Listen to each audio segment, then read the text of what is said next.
So হাঁটতে হাঁটতে শেষ পর্যন্ত অন্য একটা বাজারে আসছি। অন্য একটা বাজারে আসার পরে আমরা পিছনে যে দেখতে পাচ্ছেন অনেক মানুষজন এখানে দোকানপাট নিয়ে বসছে মাঠে।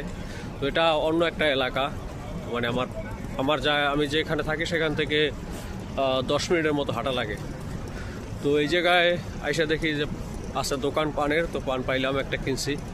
কেনার পরে বাসার দিকে যাইতেছি ধীরে ধীরে। তো এখানেও অনেক দোকান বসে, কিন্তু আজকে অর্ধেক খালি।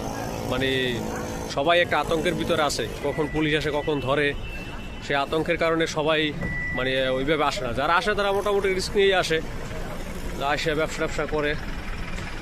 সবসময় রিস্ক থাকে, তারা জানে যে এগুলো ঝুঁকি থাকে। মোটামুটি জানুয়ারি থেকে মে জুন পর্যন্ত মোটামুটি কম থাকে একটু চেক। তো আর বছরের শেষের দিকে বেশি হয়, চেকিংটা সবচেয়ে বেশি হয়। তো এটাই আর কি, ঝুঁকি থাকে অনেক। ওকে, তো বন্ধুরা ভালো থাকেন। পান পাইলাম, এটাই অনেক খুশি।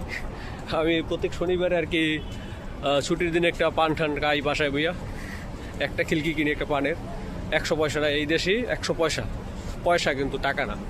তো 100 পয়সায় বাংলাদেশে প্রায় 40 টাকার মতো হয় আর কি। তো ওকে, ভালো থাকেন সবাই, গুড বাই।